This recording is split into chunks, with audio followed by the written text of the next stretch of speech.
और लेग को यदि अलग कर दिया जाए तो क्या होगी, तुम भी ऊपर आ जाएगी। वैसे ध्यान रखना, हमारे आत्मा का स्वभाव आचार्य भगवंत कहते हैं ऊर्ध्वगमन स्वभाव है। कौन सा है? लेकिन हमने बाहरी परिग्रह या अंदर के परिग्रह का उस पर भार कर दिया है, तो क्या हो गई है, हमारी आत्मा रूपी तुम भी डूब गई है संसार सागर में। बस उसे अलग करना है तो क्या करिए, परिग्रह को अलग कर दीजिए, निशंक कर दीजिए, हल्की हो जाएगी तुम भी। और हल्की चीज कहाँ जाती है? ऊपर जाती है। इसी हल्के पने का नाम, इसी निशंक पने का नाम आचार्य भगवान बोल रहे क्या है? उत्तम आकिंचन धर्म है। हिल्स पर चढ़ते हैं, शिखर जी के पहाड़ पर चढ़ते हो कि नहीं? घर से तो सामान बहुत सारा लेके जाते हो ना, लेकिन पहाड़ पे चढ़ते हो तो पूरे कपड़े भी हल्के से हल्के होने चाहिए कि नहीं? कुछ भी नहीं होना चाहिए। क्यों? जितनी पहाड़ पर चढ़ाई पर लोग जाते हैं उतना हल्के होकर के जाते हैं, तो मंजिल क्या होती है? आसानी से मिलती है कि नहीं? ऐसी आचार्य भगवान कह भैया, हे मोक्ष के पदे, हे श्रवण, हे साधको, तुम्हें यदि सिद्धालय रूपी मंजिल के लिए, सिद्धालय रूपी शिखर को प्राप्त करना है तो क्या होना पड़ेगा? हल्का होना पड़ेगा। हल्के होकर के प्रयाण करोगे तो आचार्य भगवान के नियम से आप क्या अपनी मंजिल को पा जाओगे। नदी पार की कभी आप लोगों ने? नाव में क्या करते हो? बहुत सारा सामान रखते हो कि कम सामान रखते हो? कम से कम नाव जितनी हल्की होगी उतने शीघ्रता से किनारे लग जाएगी, और नाव में जितना ज्यादा भार रखोगे क्या होगी? वो डूब जाएगी। तो आचार्य भगवान कह रहे इसी संसार सागर से पार होना है तो अपनी शरीर रूपी नाव में वजन मत रखो, ना बाहर वजन रखो, ना अंतरंग के विकल्पों का, संकल्पों का वजन रखो। और यदि तुमने ऐसा किया तो तुम भी क्या हल्के हो जाओगे, और हल्के हो जाओगे तो पार हो जाओगे। इसी का नाम क्या है? उत्तम आकिंचन धर्म है। या पूज्य गुरुदेव कहा करते थे, एकत्व भावना जब जीवन में उत्कृष्ट रूप से चरितार्थ हो जाती है तो हमारे जीवन में उत्तम आकिंचन धर्म आ जाता है। एकत्व भावना यानी क्या? मैं अकेला हूँ, मैं एक हूँ, या कह अहम इक्को खलु धम्मो दंसरनारमय्यो सदा रूपी नवि अत्थ मंच मध्य किंचवी परमाणु मात्र मत्ती। यानी कि आचार्य कुंद देव कह रहे मैं एक हूँ। कौन सी भावना है ये? एकत्व। अहम इक्को खलु शुद्धो, मैं शक्ति रूप से शुद्ध आत्मा ही हूँ। अहम इक्को खलु शुद्धो दंसरनारमय्यो सदा रूपी, मेरी आत्मा में यदि कुछ है तो ज्ञान दर्शन गुण ही है, इसके अलावा मेरा संसार में कुछ है क्या? कुछ नहीं है। आचार्य भगवान कह रहे हैं अथ भी, यानी कि आज तक एक परमाणु का टुकड़ा भी अपना बना क्या? यदि बना होता तो इस देह को छोड़ करके जब अमरावती जैसी की भव्य आत्माएं प्रयाण करती हैं तो कुछ साथ लेके जाती है क्या? नहीं लेके जाती है। तो आचार्य भगवान कह रहे हैं कि परमाणु भी मेरा नहीं है। ऐसी उत्कृष्ट जब एकत्व भावना चरितार्थ होती है तो जीवन में कौन सा धर्म आता है? उत्तम आकिंचन धर्म आता है। आचार्य भगवान कह रहे हैं उत्तम आकिंचन धर्म अंतरंग बहिरंग परिग्रह को छोड़ करके भी जो जीवन में सुख दुख आते हैं, जो कर्मजनित अवस्थाएं आती हैं, उनमें भी निर्द्वंद्वपना होना। कौन सा पना होना? निर्द्वंद्वपना यानी क्या? निश्चिंतता का होना, कोई चिंता नहीं। तो ध्यान रखना, इस धरा धरती पर यदि निश्चिंत रहने वाले प्राणियों में, जीवों में यदि गिने जाते हैं तो वे कौन हैं? केवल दिगंबर मुनि महाराज हैं। ना जिन्हें आगे की चिंता है, ना जिन्हें पीछे की चिंता है, मस्त अपनी साधना में लीन रहते हैं। आपको याद होगा कुछ वर्ष पहले नोटबंदी हुई थी मोदी जी की कृपा से। हम सारे इस भारतवर्ष में साधु संज्ञा, साधु नाम को धारण करने वाले बहुत सारे जीव हैं, बहुत सारे साधु थे। लेकिन नोटबंदी हुई तो उन्हें बड़े बड़े साधुओं की भी जमीन खिसक गई, उन्हें चिंता हो गई। लेकिन याद रखना, निश्चिंत थे इस धरा पर तो कौन थे? केवल एक दिगंबर संत थे जिनके पास कुछ नहीं था। तो अच्छे भगवान कह रहे हैं जहाँ निश्चिंत बना है, जहाँ निर्द्वंद बना है, जहाँ निशंक बना है, उसका नाम क्या? उत्तम आकिंचन धर्म है। आचार्य भगवान कहते थे उत्तम आकिंचन धर्म जब आता है, ना आधि की चिंता होती है, ना व्याधि की चिंता होती है, ना उपाधि की चिंता होती है। बस एक यदि लक्ष्य होता है तो किसका होता है? समाधि का होता है। किसका होता है? समाधि का। आधि यानी मानसिक विकल्प। निर्गंत मुनि वो त्याग साधना की मूर्ति होते हैं। आचार्य भगवान बोलते हैं जब वे अपनी साधना में लीन होते हैं तो उन्हें तो मोक्ष का भी विकल्प नहीं होता। किसका विकल्प नहीं होता संदीप भैया? मोक्ष का भी। क्योंकि विकल्प रहेंगे तो निर्विकल्प नहीं हो पाएंगे, और निर्विकल्प नहीं हो पाएंगे शुद्धोपयोग नहीं हो पाएगा, शुद्धोपयोग नहीं हो पाएगा शरणी पर आरोहण नहीं हो पाएगा, शरणी पर आरोहण नहीं होगा कसायों का क्षय नहीं होगा, कसायों का क्षय नहीं होगा, केवल ज्ञान नहीं होगा, और केवल न ज्ञान नहीं होगा तो मोक्ष भी नहीं होगा। तो आचार्य भगवान यहाँ कह रहे भैया धन्य है वे मुनि महाराज जो किसी भी प्रकार का अपना संकल्प विकल्प भी नहीं रखते। और व्याधि की भी उन्हें चिंता होती है। वैद्य जी, साधुओं को व्याधि की चिंता होती है क्या? जब निर्विकल्प है, निशंक है, निर्द्वंद है, समाधि यानी कि ध्यान में लीन है। और हम तो कहते हैं, पूज्य गुरुदेव कहते थे सच्चे वीतरागी साधु हो तो उन्हें व्याधि की भी चिंता नहीं होती। होती है क्या? नहीं होती। उदाहरण आता है वैद्य सनत कुमार मुनि महाराज का। किनका आता है? सनत कुमार चक्रवर्ती हुए अपने यहाँ पर। उन्हें जब वैराग हुआ तो उन्होंने दीक्षा धारण कर ली। क्या धारण कर ली? और दीक्षा यानी परीक्षा। दीक्षा यानी परीक्षा। परीक्षा तो होती है, और परीक्षा में जो पास हो गया उसकी नैया पार हो गई। परीक्षा होती है, कर्मों के उदय आते हैं। आते हैं कि नहीं आते? आते हैं। और आचार्य भगवान तेरे सविपाक निर्जरा होती है तो निश्चित समय पर होती है, लेकिन जब दीक्षा लेके साधना की जाती है तो कर्मों को आमंत्रण दिया जाता है, आओ। उदीना होती है, अविपाक निर्जरा होने लगती है, कर्म धड़ाधड़ आते हैं। कैसे आते हैं? कई लोग बोलते हैं माता जी जब भी नियम लेते हैं है ना तभी परीक्षा क्यों होती है? बोले अरे भैया एक तो आपने बुलाया है शत्रुओं को और बोल रहे काहे आ गए, घबरा गए?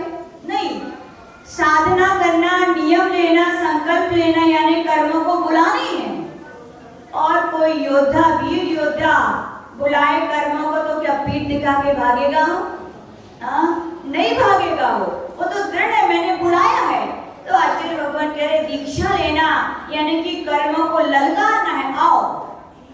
यदि मैंने ही बांधे थे तो आज शक्ति इन्हें दूर करने की मुझ में है।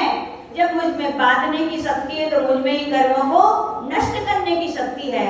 और कर्म आते हैं कि नहीं? क्यों नहीं आएंगे? आप अपने को बुलाते हो तो आ जाते, तो कर्म क्यों नहीं आएंगे?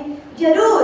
तपस्या की जाती है, साधना की जाती है, कर्मों की उदीना होती है तो कर्म क्या आते हैं? जब जो कर्म वर्षों बाद आने थे साधना के द्वारा उन्हें क्या किया जाता है? पहले बुलाया जाता है। क्यों बुलाया जाता है? कर्ज जितने जल्दी घटे आनंद आएगा कि दुख होगा? आनंद आएगा। कर्जा यानी कर्मों का कर्ज है, भार है, उनको हल्का करने के लिए वो साधना करते हैं। सनत कुमार मुनि महाराज भी साधना कर रहे थे। देखो कर्मों का उदय आया और उन्हें तो बुला ही था, आओ वेलकम। इधर बुलाया था उनने, क्या हो गया उनके लिए? कुष्ठ रोग हो गया। कौन सा रोग हो गया? अब कहो ऐसे कैसे महाराज बताओ? ऐसी कैसी साधना करे थे कितने बड़े बड़े रोग हो गए? यानी इतने अच्छी से साधना नहीं करी है ना, यही कहोगे ना? याद रखना कभी भी भूल करके भी माता जी की, महाराज जी के विषय में ऐसा मत कह देना भैया। साधना से यदि बीमार व्यक्ति होने लगे तो फिर जन्म जरा मृत्यु जैसे महारोग फिर किससे ठीक होंगे भैया? साधना से कभी कर्म के उदय नहीं आते। साधना से तो जो पूर्ववत कर्म है उनको झड़ाया जाता है। क्या किया जाता है? पूर्व में जो किया था उस कर्म का उदय होता है तो साधुओं को भी क्या हो जाते हैं? रोग हो जाते। साधना का फल है क्या? साधना तो भैया उन कर्मों को दूर करने के लिए करते हैं वो। तो कभी मत कह देना, कई लोग बोलते हैं अरे इतनी बड़ी बीमारी कैसे हो गई, यानी साधना अच्छी ना करती है। नहीं भैया, साधना जो कर रहे हैं उसका फल उन्हें आगे मिलेगा। और जो आज उदय आ रहा है वो क्या है? पूर्व का है। इसीलिए पूज्य गुरुनाम गुरुदेवाचार्य विमल सागर जी महाराज पूछा करते थे सबसे, प्रशांत भैया बताओ बासी खाते हो कि ताजी? ताजी। अरे श्रीमती जी बनाती कि आप ही बनाती हैं? चलो प्रशांत भैया तो ताजी खाते हैं, आप सुनाओ वंदना आंटी क्या खाती हो, ताजी की बासी? अरे बासी खाती। परीक्षा भाभी आप तो प्रतिमाधारी हो, ताजी खाती हो कि बासी? बोलो। जे भी बासी। अरे रे बैची ताजी की बासी? हाँ क्या बोल रहे? ताजी। अरे रे वैभव जी ताजी की बासी? कुछ भी खा लेते बोले। श्रीमती ने जो दे दिया वही अच्छो पेट भरना। दीपक भैया ताजी की बासी? दोनों। ओहो। राजेश भैया ताजी की बासी? बासी। कैसे भाभी सर्विस करवे जाती है तो जो बचता तो खा लेते हैं। तो याद रखना इस धरा पर जितनी भी संसारी जीव हैं कोई ताजी नहीं खा रहा, सब क्या खा रहे हैं पंकज भैया? बासी खा रहे हो। क्यों खा रहे हो? इसलिए खा रहे हो जो पहले बीज बोए थे वही तो वर्तमान में आ रहे हैं। आम का वृक्ष क्या तुरंत फल देता है? खेत में बोया गया बीज क्या तुरंत फल देता है? नहीं देता। वैसे याद रखना आज की साधना का फल क्या कष्ट और रोग होंगे क्या? किसके फल हैं ये? पूर्ववत कर्मों के फल हैं। इसलिए ध्यान रखना कभी किसी साधक के विषय में कोई घर में प्रतिमा ले ले दादी लोग, जे लो ले ली प्रतिमा हो गई बीमार, अब डरी लो। सत्य है क्या प्रतिमा लेने से कोई बीमार हुआ क्या? विभूति कोई साधना करने से बीमार होता है क्या? नहीं भैया। असाता वेदनी कर्म का उदय ना हो तो कितने से बड़े हम लोग विष भी खिला दे कोई आचार्य भगवान करे तो भी आपका बाल माँ का होने वाला नहीं है। सनत कुमार मुनि महाराज के लिए कुष्ठ रोग हो गया, गलित कुष्ठ रोग। कैसा? अपन को एक छोटा सा घाव होता है कितनी वेदना हो जाती है, और यदि उसमें मलहम पट्टी ना की जाए तो कितने सारी मक्खियां वगैरह कितना परेशान करती हैं। अब आप हो तो मलहम पट्टी कर लेते हो। दिगंबर मुनि महाराज जो जंगलों में साधना करते वहां कहाँ व्यवस्थाएं? कोई व्यवस्था नहीं रहती। व्यवस्थाओं को त्याग करके व्यवस्थित होने की साधना का ही नाम है दिगंबर जैन दीक्षा। यहाँ व्यवस्थाएं कुछ नहीं होती। व्यवस्थाओं के त्याग आचार्य बोलते हैं जो साधक जन व्यवस्थित रहते हैं उन्हें कभी व्यवस्थाओं की चिंता नहीं रहती। साधना कर रहे थे, असहनीय वेदना थी, निश्चित थी उनके लिए। और बीमारी एक दिन को हो तो ठीक है भैया, थोड़ा लगता है कल समाप्त हो जाएगी यहाँ, और 2 दिन 3 दिन 4 दिन 1 साल 2 साल बीतते जाए तो क्या हो जाती है? आकुलता व्याकुलता होती है ना। लेकिन धन्य है वे सनत कुमार मुनि महाराज जिन्हें 1 वर्ष नहीं 2 वर्ष नहीं 3 वर्ष नहीं 700 वर्ष तक कुष्ठ रोग रहा। कितने वर्ष तक रहा? लेकिन धन्य है उनके मन में एक बार भी ये विकल्प नहीं आया कि मुझे कोई वैद्य जी को बुला देता, कोई औषधि चला देता। क्या कमी थी? चक्रवर्ती थे, एक खबर भिजवानी थी। वैद्य क्या, एक वैद्य क्या 6 खंड के अधिपति थे, 6 खंड के सारे वैद्य आ जाते। लेकिन धन्य उनका वैराग, धन्य उनका ज्ञान, धन्य उनकी निसंगता, धन्य उनकी निश्चिंतता कि उन्होंने कभी एक शब्द भी। और इसकी चर्चा कहाँ चली गई? चर्चा होते होते होते होते मध्य लोक से स्वर्ग लोक में चली गई। कहाँ चली गई मनोहर जी? स्वर्ग लोक में।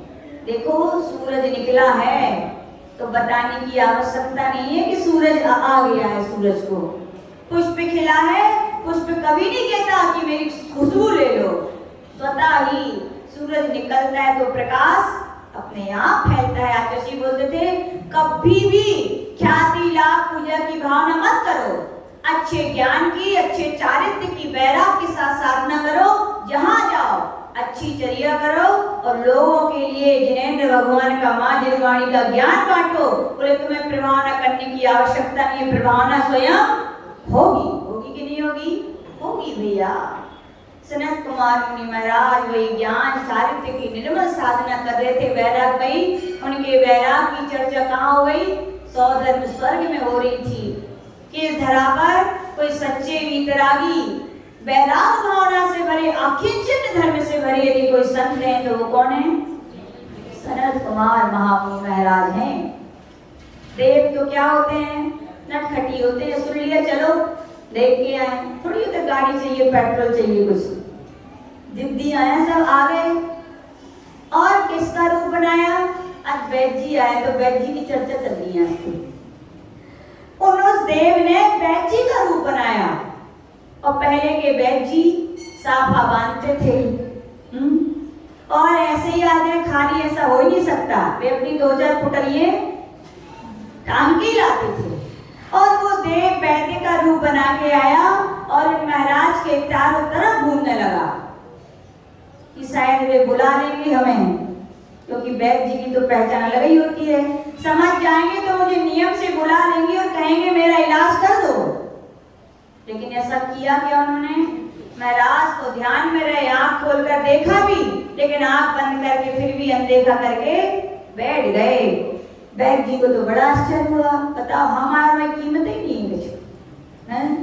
देखो तक नहीं हो, देख के भी ऐसा कर दो इग्नोर, कोई मतलब ही नहीं है। ठीक है, हमें लगता है वे चीन नहीं पाए। चीन गए कि नहीं? चीन नहीं समझते आप लोग। तो बुंदेलखंड का कोई व्यक्ति, मुन्नी दादी चीन गई। मुन्नी दादी कैसे चीन गई? चीन गई मतलब चीन गई नहीं, पहचान गए। बुंदेलखंड में कहा है भैया चीन गए का, पहचान गए। तो वहां पर कह रहे थे कि लगता है ये महाराज में चीन नहीं पाए। तो उन्होंने आवाज लगाना शुरू कर दी। किसी को दुकान चलानी हो अपनी तो क्या करते हो फिर? बस आवाज लगाओ, वैद्य ऐसी दवा कि हर रोग हो जाए हवा, हर हो जाए दफा। देखो लोग अपनी दुकान चलाने कैसे कैसे शब्द यूज करते हैं। वैद्य जी भी लगा रहे थे राम और कह रहे थे कैसा भी रोग हो चलती है दवा, एक बार लोगे और वैद्य जी सारा रोग दूर। ऐसी हो तो क्या हुआ? सुना क्या महाराज ने? महाराज ने तो आंख खोल करके भी नहीं देखा। ये कहलाता है वैराग्य। क्या कहलाता है? ये कहलाता है अकिंचन धर्म, ये कहलाती निश्चितता, ये कहलाती निशंकता।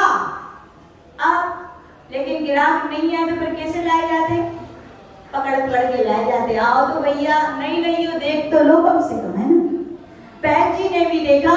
महामुनि सनत कुमार जी ध्यान से अब छूट मतलब ध्यान कर चुके हैं, बैठे हुए हैं, पहुंच गए उनके पास। अपने आप बोले भगवान मैं बहुत बड़ा वैद्य हूँ, मेरे पास हर एक रोग की दवाई, कितना भी पुराना रोग हो मैं जड़ से निकाल देता हूँ। महाराज सब सुनते रहे, वो अपनी तारीफ करते रहे। और जैसे ही महाराज से बोले महाराज बताइए आपको कौन सा रोग है? तो महाराज थे, मननशील थे। कौन थे? मननशील थे। यूं ही किसी की बातों का कुछ भी उत्तर नहीं देते। उन्होंने पूछा वैद्य जी हर रोग की दवा है? बोले हाँ, कहिए कौन सा रोग है आपके अंदर? तो वैद्य जी ने कहा अच्छा हर रोग की दवाई? बोले हाँ, आप कहो तो। बोले वैद्य जी मुझे एक नहीं 3 रोग है। बोले क्या? बोले मुझे एक नहीं 3 रोग है। तो वैद्य जी बोले 1 क्या, 2 क्या, 3 क्या? एक अंगुल में जैन आलम के 96 रोग होते हैं। आप कहो कौन से रोग की आपको दवा चाहिए? तो महाराज बोले हमें 96 तो नहीं पता है, लेकिन 3 पता है मुझे यदि रोग है तो कौन से हैं? जन्म, जरा और मृत्यु। यदि इनकी आपके पास कोई दवा हो तो मुझे दे दो। वैद्य जी अपने असली रूप में आ गए, देवता के रूप में आ गए। बोले भगवान इन महारोगों की दवा तो आप जैसे दिगंबर अकिंचन धर्म को धारण करने वाले संतों के पास है। पास। आचार्य बताते हैं वो सनत कुमार मुनि महाराज की तपस्या के प्रभाव से उन्हें औषधि रिद्धि सिद्ध हो गई थी। क्या हुई थी? लेकिन धन्य है वीतरागी मुनि महाराज, साधना से रिद्धियां होती हैं, लेकिन जिन्हें आत्म सिद्धि है वे लौकिक प्रसिद्धि के लिए कभी सिद्धियों का यूज नहीं करते।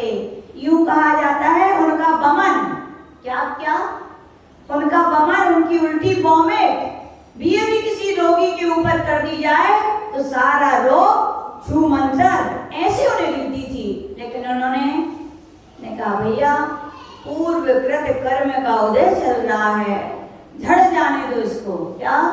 जब सच्ची वीतरागता होती है, सच्ची निसंगता होती है, तो कर्मों के फलों में भी वे क्या कहते हैं? निश्चित रहते हैं। जो होगा शरीर में होगा। मेरी आत्मा तो अजर है, अमर है, अरोगी है, इससे कभी रोग तो देखो आदि से भी रहित और व्याधि से भी रहित, और उपाधियां तो थोप दी जाती हैं। क्या होती हैं? थोपी जाती हैं उपाधियां।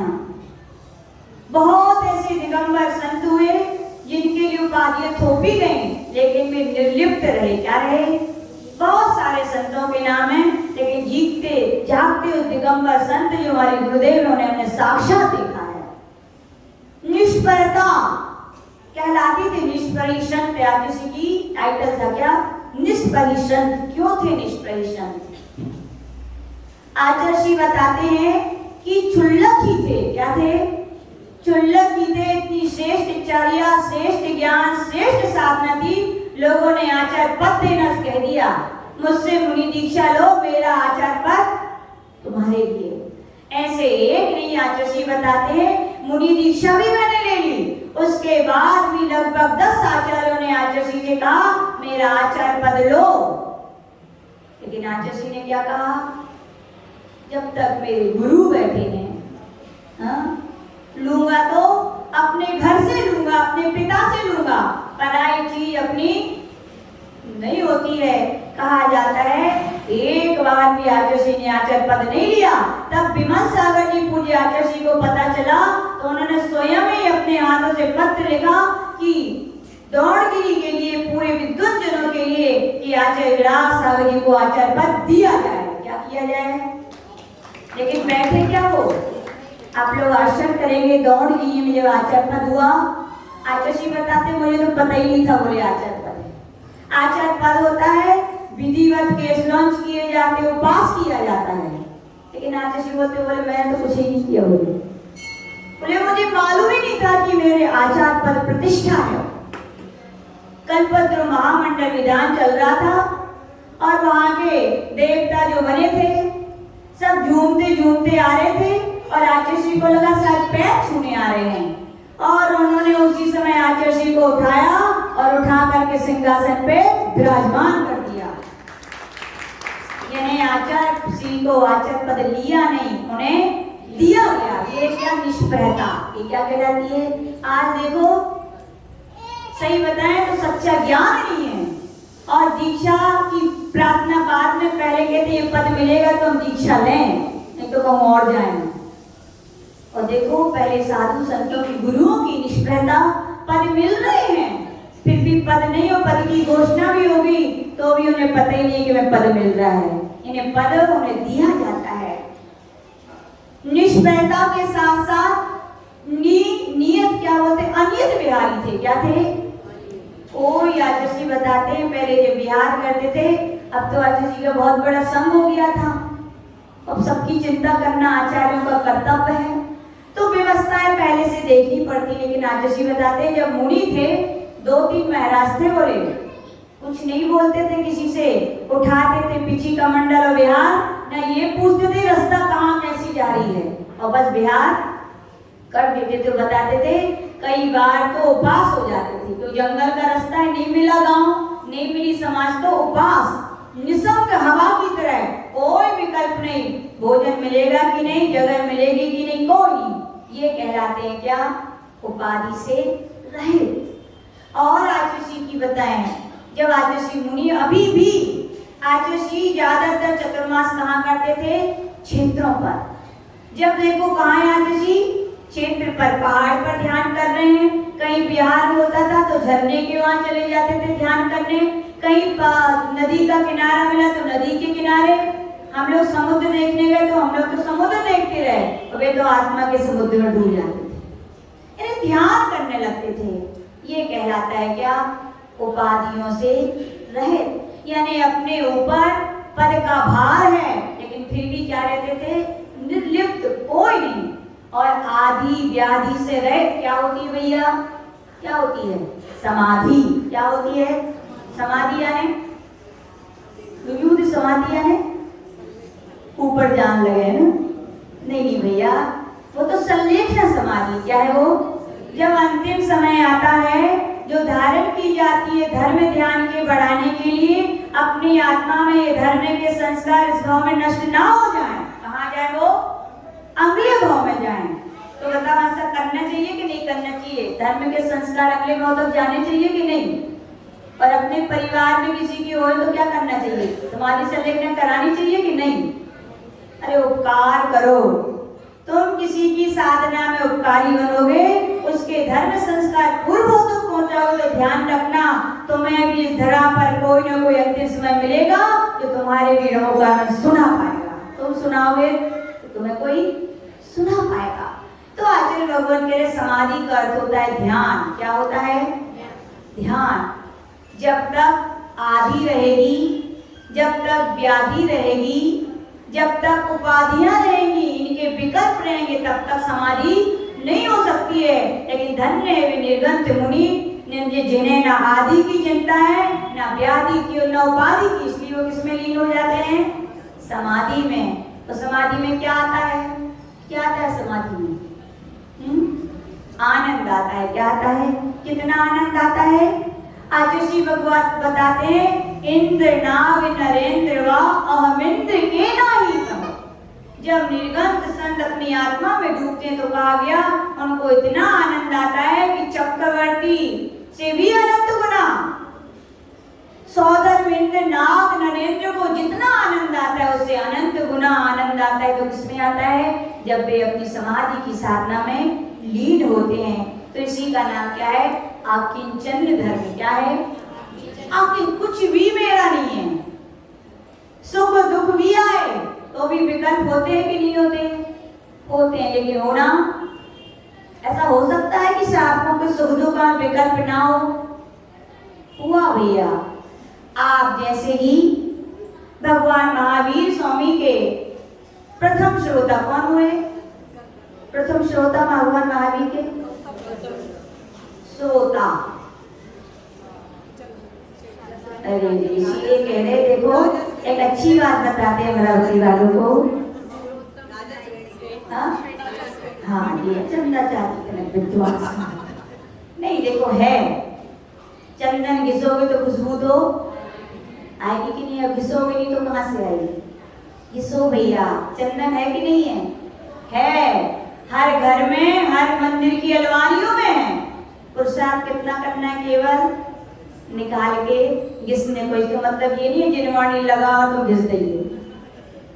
नहीं तो कई माता जी ने कही थी ले और घिस दो। जिनवाणी को बाहर सिलबट्टे पे नहीं घिसना है। किस पे घिसना है?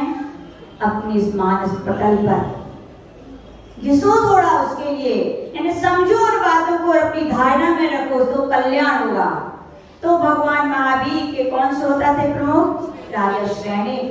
राजा श्रेणी के विषय में कहा जाता है भगवान महावीर स्वामी का समुद्रण कहाँ पर आया?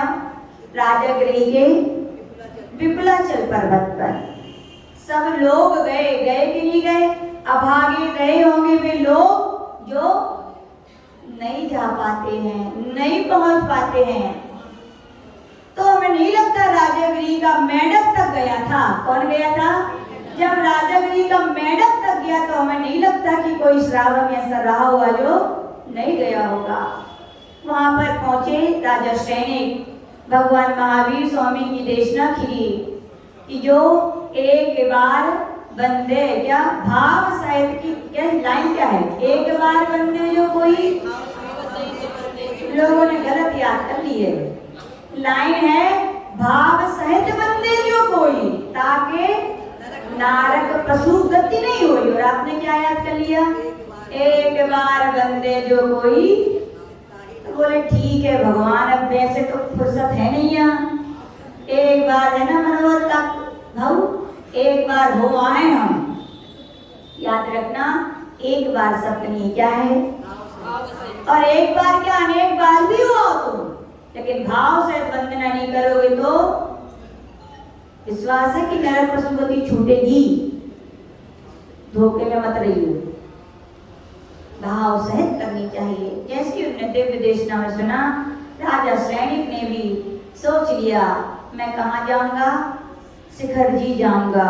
और अकेले गए थे क्या? सम्यक दृष्टि जीव इतना क्या कहेंगे, अकेलापन को क्या बोलते, इतना स्वार्थी नहीं होता। वो तो क्या होता, उदार बना होता है। वो ये नहीं सोचता मेरा कल्याण हो, क्या सोचता है मेरे साथ साथ सबका कल्याण हो।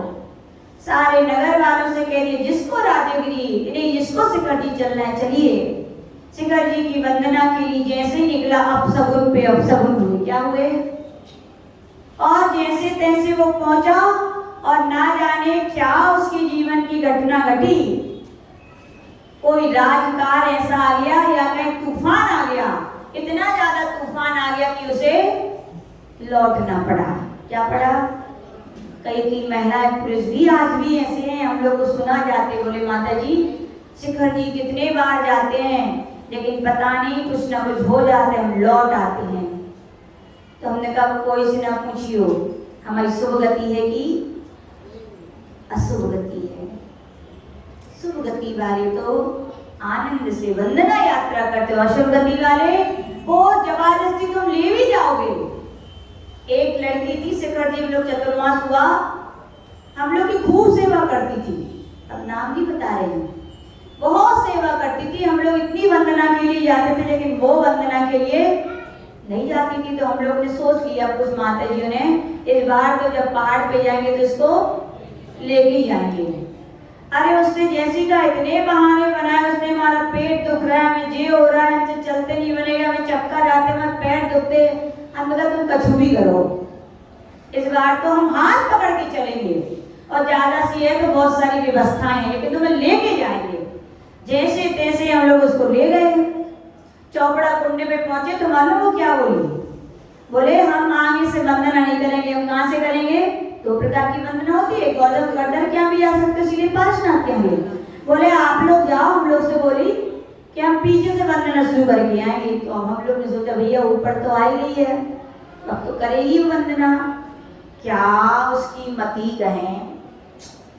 पार्श्वनाथ भगवान के उस रास्ते पे गई और जाके नीचे सीधी कमरे में उतर आई धर्मशाला।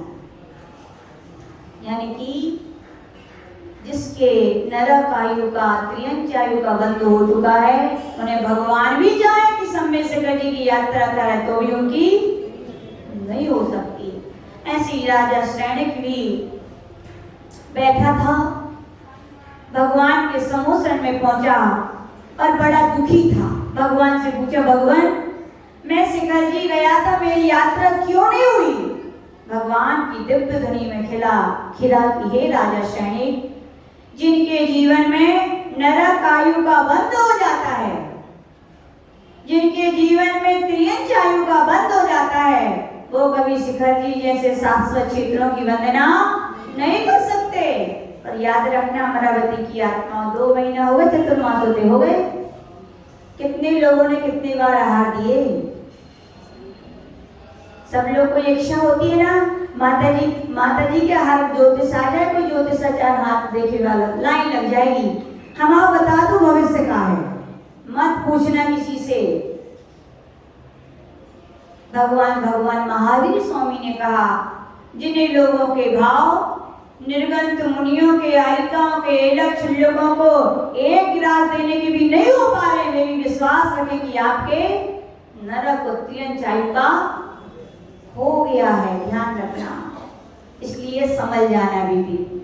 प्रैक्टिकल अभी तो थ्योरी बताई है, प्रैक्टिकल करके देख लेना।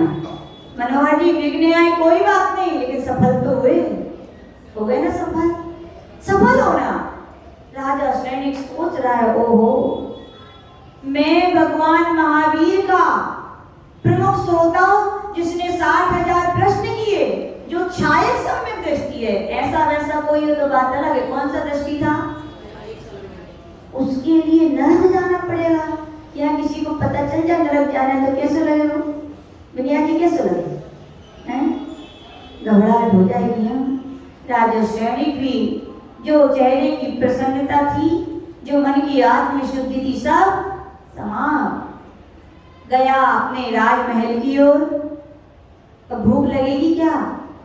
प्यास लगेगी क्या? नहीं लगी। सब कुछ छोड़ करके रात्रि का समय आया, अपने पलंग पर लेटा है। कौन लेटा है? राजा सैनिक। किसकी इंतजारी में? कौन आ जाए? कौन आ जाए? सारी कबारी आपकी। कौन आ जाए? क्या सोच रहे हैं? बताओ। पलंग पे लेटे हो तो किसका इंतजार करोगे? हैं? हाँ, गलत भाव मत ले जाना। राजा सैनिक लेटा हुआ था और इंतजार कर रहा था कि आ जाती, आ जाती, आ जाती। कौन आ जाती? नींद आ जाती। लेकिन नींद आएगी क्या? क्यों नहीं आएगी? क्योंकि जहाँ एक पत्नी हो और उनके श्रीमान जी दूसरी पत्नी सौत को ले आए, तो बताओ चैन से बैठ पाओगी क्या? तो कितनी ही अच्छी हो, लेकिन फिर भी चुभेगी, वो चुभेगी की। यानी एक पत्नी है, दूसरी आने नहीं देते। किसी को पता चल जाए स्त्री को दूसरी आने वाली तो आने दोगी क्या? एक बैठी है तो दूसरी आएगी क्या? नहीं आएगी। बोले निद्रा नहीं आ रही थी। क्यों नहीं आ रही थी? बोलो क्यों नहीं आ रही थी? बोलो क्यों नहीं आ रही थी? नरक आई हो या दृष्टि? याद रखना, निद्रा इसलिए नहीं आ रही थी क्योंकि उसकी सौत चिंता बैठी थी। कौन बैठी थी? जहाँ चिंता है वहां निद्रा आ ही नहीं सकती, है कि नहीं? चिंता चल रही है, मैं कैसे नरक में जाऊंगा, कैसे वे नरक की ठंडी और गर्मी की वेदना सहूंगा, कैसे मुझे कढ़ाई में डाला जाएगा, मैं कैसे उस वेदना को सहूंगा, कैसे वो नाक की मुझे चीरेंगे, तिल तिल पारे की तरह खंड करेंगे, क्या वेदना होगी, मैं कैसे सहूंगा? आ सकती इसी को नींद? चिंता बैठी थी तो निद्रा नहीं आई। और देखते देखते देखते क्या हो गई? सुबह हो गई। सुबह हुई, ये नहीं आकुलता व्याकुलता चिंता है। कई लोग तो बस पलंग पे सोए तो सोती रहे। नहीं, सम्यक दृष्टि श्रावक था। उठा, अपने क्रियाएं की, अभिषेक किया, पूजन किया और कहाँ गया? सीधा कहाँ गया? मुल्ला की दौड़, शिष्य की दौड़, गुरु तक भक्ति की दौड़। भगवान और साक्षात भगवान जिसके नगर में आए हो, तो कहनी क्या उसके आनंद का। फिर से गया। लेकिन आज जो रोज राजा सैनिक प्रसन्न मना आता था, पुलकित मना आता था, जिसका चेहरा खिला रहता था, आज वो चेहरा कैसा है? मुरझाया हुआ है। गौतम गणधर मुख्य श्रोता है, प्रमुख श्रोता हो, प्रमुख शिष्य हो और प्रमुख रूप से आगे बैठते हो, और जिनका चेहरा रोज प्रवचनकार देखते हो, वक्ता देखता हो, और उसके चेहरे में अंतर आ जाए तो समझ जाते हैं कि कुछ गड़बड़ है। पूछ लिया, ये राजा सैनिक क्या बात है? तो राजा सैनिक बोले, भगवान कल प्रभु की देशना की थी, जिसके नरक आयु का बंद हो गया, वो शिखर जी नहीं जा सकता, वो दान नहीं दे सकता। मैं शिखर जी गया, लेकिन मैं शिखर जी की वंदना नहीं कर पाया। घर में चेलना रानी तो चौका लगा के हाथ देती है, लेकिन मेरे भाव कहीं ऐसे भी महापुरुष होते हैं। श्रीमती जी कहेंगी चौका लगा लो, बोले हाँ तुम लगाओ, जो डिपार्टमेंट तुम्हारा, बोले तुम्हें सौंप दिया है, मैं चिंता मत करो। अच्छा, बोले क्यों? बोले हम कमा के ला रहे हैं, हमें तो तुम चला रही, पुण्य मिलेगा। याद रखने, सब्जी भाजी की दुकान नहीं है, ये कर्मों की दुकान है। किसकी दुकान है? जो करेगा वही भरेगा। यदि ऐसा कहते हो, पत्नी के दान करने से यदि तुम्हें पुण्य मिलेगा तो ठीक है, रोज आपकी श्रीमती जी भोजन करेंगी, आप उपवास करो, खाने का टाइम हो जल्दी आ जाओगे। तो चौका लगाए तो घर में टाइम नहीं है। बोले डिपार्टमेंट है, ये डिपार्टमेंट जैन धर्म में नहीं चलते एक दूसरों के। यहाँ तो जो करेगा सो भरेगा, अच्छा करोगे तो फल और बुरा करोगे तो फल। इसलिए ध्यान रखना महापुरुषों, आप लोग ये चिंतन की धारा को निकाल देना। कोई आप लोगों का रिजर्वेशन नहीं हो गया है? हो गया क्या स्वर्ग का फिक्स? हाँ, नहीं हुआ ना? तो घर में चौका लगे तो तार दोगे कि नहीं? ये डिपार्टमेंट मत बांटना, अपना काम स्वयं करो। क्या करो? स्वयं करोगे तो स्वयं बीज बोगे, स्वयं फल पाओगे। सैनिक बोल रहे हैं मेरे भाव कभी हार देने के नहीं होते। अब मैं घबरा रहा हूं कि मैं कैसे नरक की वेद न सहूंगा। तो वहां पर गौतम वर्धन भगवान क्या चिंतन सुनाते बोले, हे राजा सैनिक, कि तुम पर्यायगत विचारों में डूबे हो। तुम तो निश्चय से शुद्ध बुद्ध भगवान आत्मा हो। तुम्हारा शरीर ही तुम्हारा नहीं है क्या? बोलो। जब तुम्हारा शरीर तुम्हारा नहीं है तो शरीर से संबंध रखने वाले माता पिता तुम्हारे हैं क्या? क्या रिश्तेदार तुम्हारे हैं क्या? वस्तु तुम्हारी है क्या? नहीं है। तो बताओ ये माता पिता वस्तुएं पौद्गलिक हैं कि चेतन है? क्या है बोलो? सब पौद्गलिक है ना। तो वहां पर समझाते हैं, हे राजा सैनिक, जब तुम्हारा मकान नहीं है, तुम्हारा घर नहीं है, तुम्हारा परिवार नहीं है, तुम्हारा शरीर भी नहीं है, तो बताओ शरीर में उदय आने वाले कर्मों के फल क्या तुम्हारे हैं क्या? कर्म भी पौद्गलिक है। जब कर्म भी तुम्हारे नहीं है तो कर्म के फल क्या तुम्हारे हो सकते हैं? थोड़े ज्ञान की गहराई में जाओ। जब तुम्हारा शरीर नहीं है तो शरीर को प्राप्त होने वाले सुख दुख भी तुम्हारे नहीं है, लेकिन मोह होता है तो व्यक्ति मान करके बैठ जाता है। बैठ जाते हो कि नहीं? कौन बिठाता है? मोह। एक दो व्यक्ति को बुखार चढ़ा, एक व्यक्ति को चढ़ा तो परे अब बुखार आ गया, बुखार आ गया, बुखार आ गया। और दूसरे को भी उठा, सुबह हो गई, उठे, अपने नहाया धोया, मंदिर तो हम जाएंगे, अभिषेक तो हम करेंगे। बोलो क्या अंतर है दोनों में? एक का शरीर से मोह है और एक ने शरीर से अभी मोह कम किया है, धर्म से अपना राग जोड़ा है, अनुराग जोड़ा है, तो उसे शरीर की चिंता नहीं है। जैसे ही सुना राजा सैनिक ने, उसका सारा कष्ट तो दूर हो गया। देखो कहते शब्द कुछ नहीं है। वैद्य जी सही बताओ, दवाई काम करती है कि वैद्य जी की बातें वह काम करती हैं? बोलो। अब वैद्य जी दवाई करती है, हम ये नहीं कह रहे, अनेकांतवाद है, लेकिन उससे ज्यादा वैद्य जी की बातें असर करती हैं। दवाई तो लोग बाद में खाते हैं, लेकिन वैद्य जी की बातें सुन करके आधा लोग वैसे ठीक हो जाता है। होता है कि नहीं? होता है। आप लोगों ने अनुभव किया हो कि नहीं किया हो? हमारे वैद्य जी तो यही हैं। उन्हें वैद्य जी बुरा ना मानियो, यही वैद्य जी हैं। हम लोग बीमार हो जाते थे, डॉक्टर तो कहेगा जीने तक की भी संभावना कम है। क्या ऐसे आ गए 2 बार जीवन में ऐसे अवसर? डॉक्टर ने वैद्य जी मना कर दिया कि अब नहीं है संभावना है, लेकिन हमने कहा क्या मरने की चिंता? जहाँ हमारे गुरु महावैद्य बैठे वहां में मरने की भी चिंता नहीं है। बोले परम विश्वास है, जब हमारे गुरु हैं, जो होगा अच्छा ही होगा। और इतने ही पूछ लेते हैं, ठीक हो माता जी? आधा बुखार, रफू चक्कर, 9 2 11 उठ के बैठ जाते हैं हम लोग। शब्दों में भी क्या होता है? बड़ा जादू होता है कि नहीं? इसीलिए कहते हैं कोई धर्मात्मा यदि धर्म के पद से घबरा जाए, विचलित हो जाए, समाधि के समय प्यास लगा तो पानी मत पिलाना, माँ जिलवाणी के अमृत रूपी वचन पिला देना। क्या हो जाएगा? सारी प्यास दूर हो जाएगी। हो जाएगी कि नहीं? हो जाएगी। तो आचार्य भगवान कह रहे हैं, गौतम वर्धन ने ऐसा भगवान जिनेन्द्र देव की वो वाणी सुनाई कि हे राजा सैनिक, क्या तुम कर्मों के फलों के में तुम चिंता कर रहे हो? ये तो कर्म पौद्गलिक हैं और फल शरीर में देने आएंगे वो भी पौद्गलिक है। तुम्हें चिंता करने की आवश्यकता है। तुम तो सम्यक दृष्टि हो, तुम्हारी तो क्या है? आत्मा है। क्या है तुम्हारी? तो खुश हो गया, सारी चिंता रफू चक्कर 9 2 11। अब सभा खत्म हुई, फिर से गया, रात्रि में कक्ष में पहुंचा, सोया। अब आई कि नहीं आई? हाँ, कौन आई? पर हम कहें नहीं आई तो क्या करोगे? हाँ, नींद आई क्या? दिलीप बाबू नींद आई?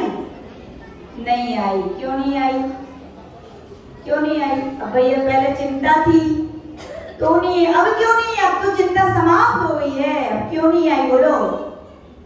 क्योंकि अब चिंतन तो चिंता चली गई लेकिन आत्मचिंतन शुरू हो गया। क्या शुरू हो गया? चिंता होती है तो भी नींद नहीं आती। और संत देखो सामायिक करते हैं, आप करो तो लोगों की बड़ी विचित्र दशा है। जब सोते हैं तो लोगों को नींद नहीं आती, दवाइयां खानी पड़ती हैं। और किसी से कहो कि आप कर लो, सामायिक कर लो, बिन बुलाए भी निद्रा देवी सिद्ध हो गया है कि नहीं? बोलो है निद्रा। आचार्य भगवान कह रहे हैं कि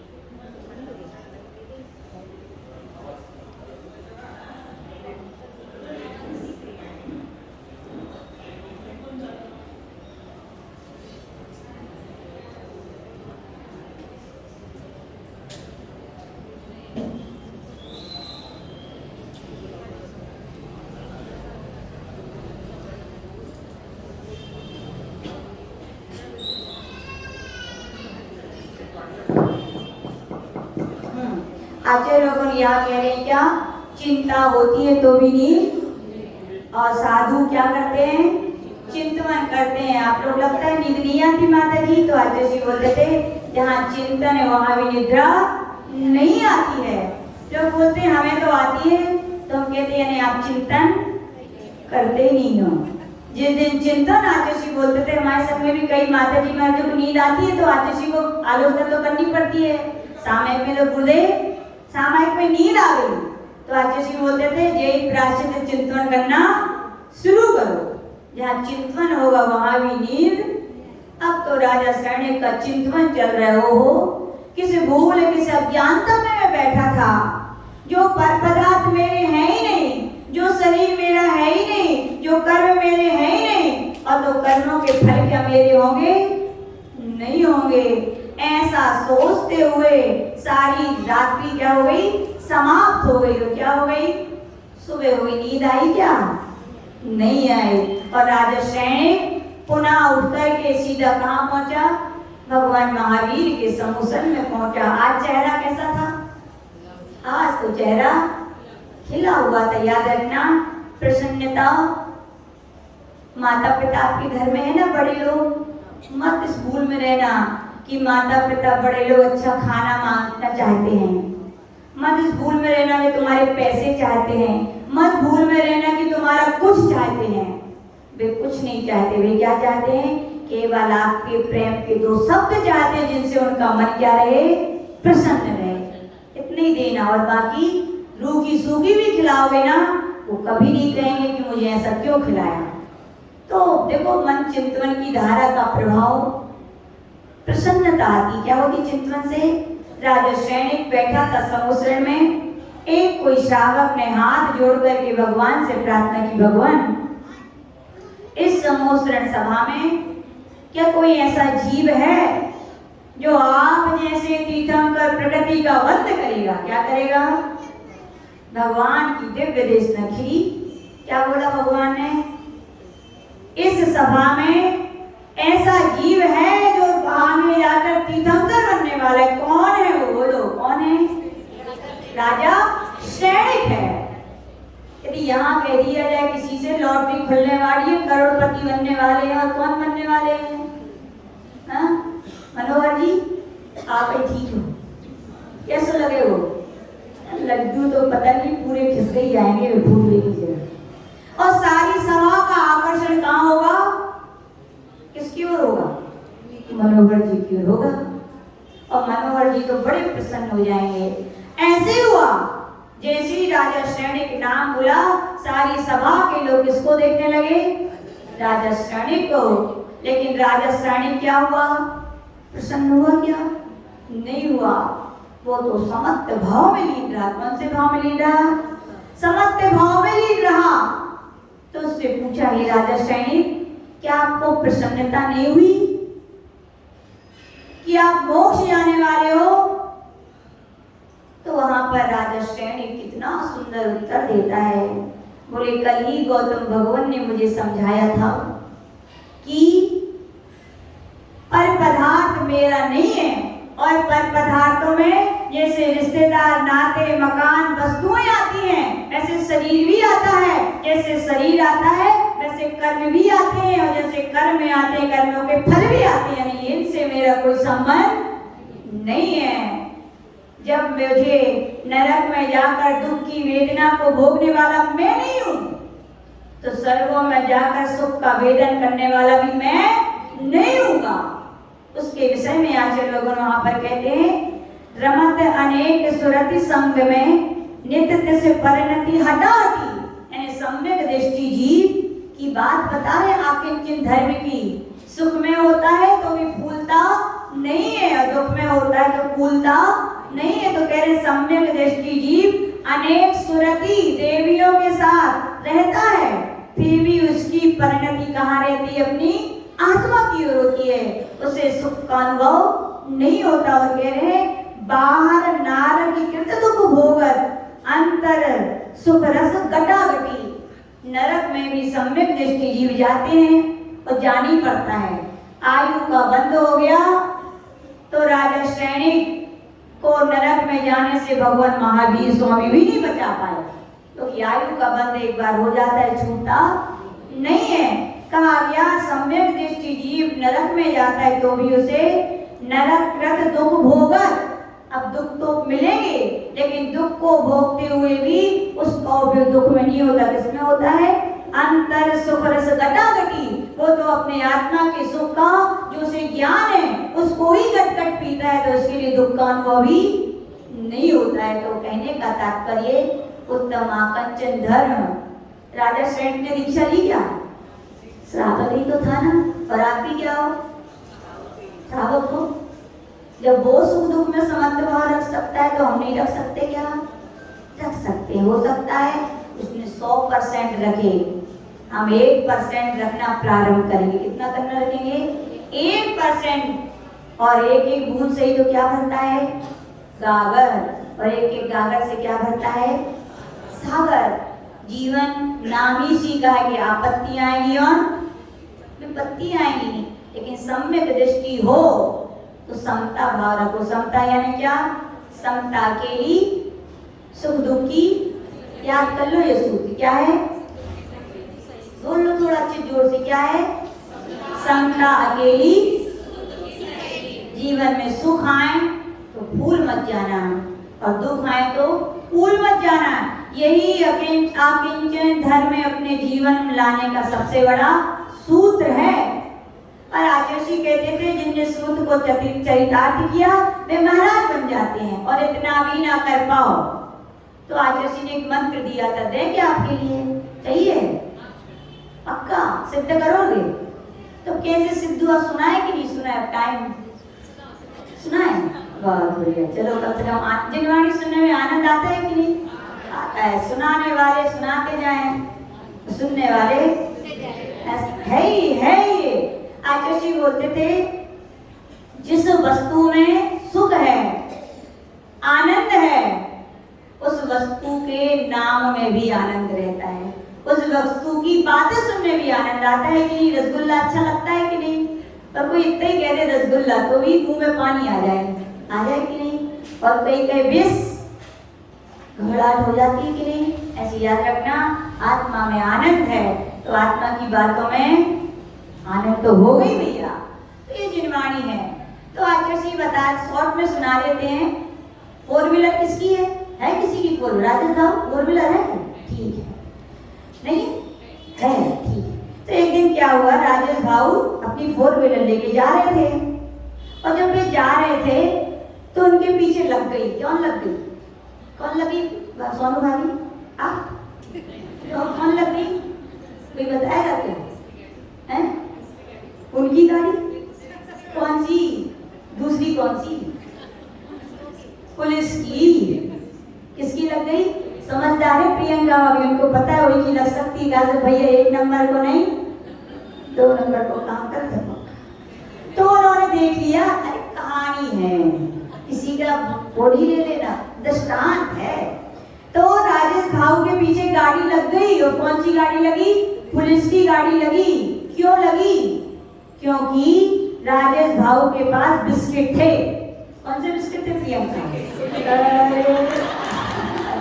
देखे कि नहीं देखे? देखा है, छोटा सा, नहीं तो कोई कहे पार्ले की ब्रिटानिया। नहीं, तो राजेश भाऊ क्या किया आपने, क्या किया बताओ। कि पता चल गई कि पुलिस की गाड़ी पीछे है, फिर क्या करो आपने। और पंकज भाऊ ने देख ली, पंकज भाऊ मित्र हैं, अब मित्र की रक्षा करना तो मित्र का कर्तव्य है। अब राजेश भाऊ का तो उपयोग नहीं था, लेकिन पंकज भाऊ ने देख ली कि इनके पीछे लग गई, कौन लग गई, प्रियंका भाभी नहीं, पुलिस की गाड़ी। तुरंत फोन किया, हेलो हेलो सुनो, वो लग गई। इतना ही नहीं, राजेश भैया समझ गए कि नहीं, समझ गए, क्योंकि जो जैसा पैसा कमाता है उसको सब पता रहता है क्या होने वाला है और क्या लगेगा और क्या नहीं। तो समझ गए कि पुलिस की गाड़ी लग गई। राजेश भाऊ क्या किया फिर, क्या किया, हाँ? क्या हुआ, छोड़ दिया, गाड़ी को भगाई स्पीड से। क्या सी भगाई, किसने कहा कि गाड़ी भगाई स्पीड से? आप हमने से सारी का भाभी संग में बैठी थी क्या? गाड़ी को स्पीड से भगाया। कहाँ भगाया ये और बता दो, घर की ओर, दुकान की ओर, मंदिर की ओर, कहाँ की ओर, कहाँ की ओर? बोले वो घर की ओर। तो कहाँ भेजाएं, घर की ओर जाएंगे कहीं विजिट लेके? कहाँ की ओर? जंगल की ओर। यानी आप भी संगे थी, सलाह दे रही थी भैया घर मत जाओ, जंगल चलो, पार्क की साइड चलो होते हैं। तो यही आंटी ने सलाह दे दी। राजेश भाऊ बोले अच्छा अच्छा ठीक है। जंगल की ओर गाड़ी भगाई और फिर क्या किया भगा के, बता दो। ये तो ऐसे सोचने लगी है जैसे यही बैठी थी तो संग। तो क्या हुआ, गाड़ी भगाई और भगाते रहे राजेश भाऊ। फिर क्या किया, जंगल आ गया तो भगाती रहे, इसको छुपाया। अच्छा बताओ, गाड़ी पीछे लगी पुलिस की, कोई छुपाएगा क्या सोना? बोलो, मनिया भाभी छुपाएगा क्या, क्या करेगा बताओ? है? अरे पुलिस वाले को दे देंगे, देखा अच्छे सलाहकार मिलेंगे, इन्हीं को ले जाइए, कोई ऐसा मौका आए तो इन्होंने गाड़ी भगाई और एकांत में जाके उस गाड़ी को रोक दिया। क्या किया, फिर क्या किया, गाड़ी से निकले भाऊ के नहीं निकले, हैं? गाड़ी से ये बाहर निकले कि नहीं निकले? हाँ निकले, यानी आप लोग भी वहीं बैठे थे सब। भाऊ बाहर निकले, फिर राजेश भाऊ क्या किया आपने, किधर देखा बताओ, किसकी ओर देखा इन्होंने? हाँ पुलिस वाले की ओर, यानी आप भी बैठी थी यहाँ पे, समझ लो। पुलिस वाले की ओर देखा और उन्होंने देखा पुलिस सामने ही आने वाली है। क्या किया फिर, सामने पुलिस आने वाली, फिर क्या करो, जान बची तो नहीं। तो प्रियंका भाभी बैठी, अरे तुम क्या कर रहे हो, उठाओ ये बिस्किट पहले, लगेंगे तुम्हें बिस्किट की पड़ी है और हमें इतने धान की पड़ी है। क्या करो प्रियंका भाभी, धान की बिस्किट नहीं चाहिए। तो इन्होंने क्या किया, गाड़ी से उतरे और बिस्किट उठाए कि नहीं उठाए? बोलो प्रियंका, नहीं उठाए तो सही सलाह देती। बोले बिस्किट उठा लोगे तो गड़बड़ हो जाएगी, बिस्किट छोड़ो नहीं। फोन पर सब बातें चल रही होंगी है ना, पंकज भाऊ बताते जा रहे हैं वैसो करो वैसो करो वैसो करो। तो राजेश भाऊ ने क्या किया, गाड़ी से उतरे, बिस्किट वहीं छोड़े और इधर उधर चले गए। गाड़ी के पास खड़े रहे क्या, तो गड़बड़ हो जाती इधर उधर। अब पुलिस वाले आए, उन्होंने देखा कि गाड़ी है, बिस्किट है, लेकिन कौन नहीं है, कौन नहीं है, राजेश भाऊ नहीं है। कहाँ गए, तो उन्होंने इधर उधर देखा। और राजेश भाऊ बताओ, बहुत दूर चले गए थे कि आस पास खड़े थे थोड़ी, क्यों दूर का ही है, गाड़ी तो अपनी थी, बिस्किट ले जाते, गाड़ी तो ना ले जाते, तो ज्यादा दूर नहीं गए थे, वहीं वहीं टहल रहे थे। तो पुलिस वाले पूछ रहे थे, और पूछते पूछते किसके पास पहुंचे, किसके पास, यानी भाभी वहीं खड़ी, सब पहले अमरावती की वहीं खड़ी करते हैं, सबको सब पता है। तो वहां पर राजेश भाऊ से पूछा कि पता है गाड़ी किसकी है? तो क्या बोला राजेश भाऊ, बताओ किसकी गाड़ी है? उसने पूछा, क्या बोला आपने? ये नहीं हमारी है। क्या बोला? मेरी बिस्किट किसके आपको पता है? क्या बोला? मेरे। और आपने कहा कि बिस्किट मेरे नहीं है, गाड़ी मेरी नहीं है, तो बताओ पुलिस वालों ने आपको पकड़ा क्या? नहीं पकड़ा ना। तो आचार्य भगवान भी यही सीधी बात कह रहे हैं।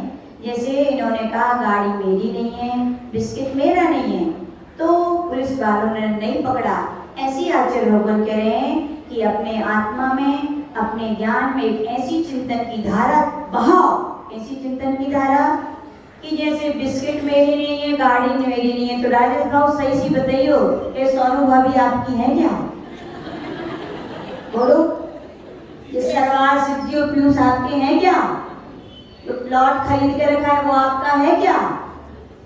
हाँ, नहीं है ना।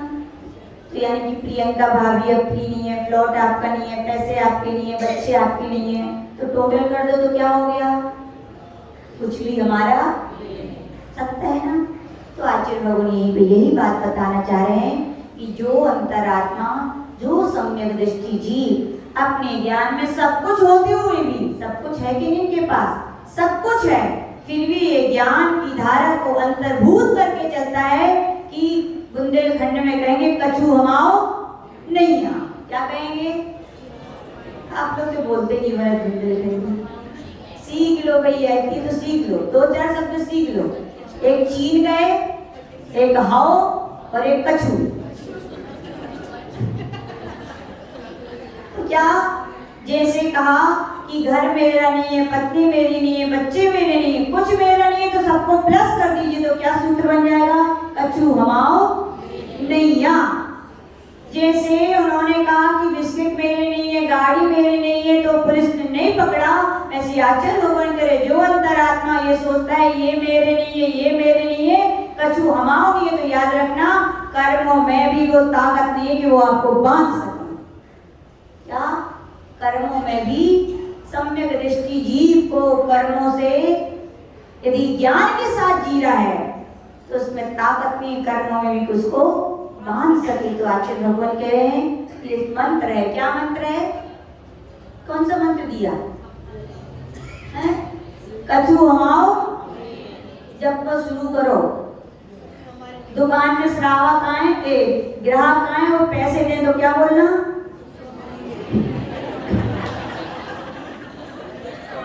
और घर जाओ, श्रीमती जी कछु मांगे तो क्या बोलना उसे?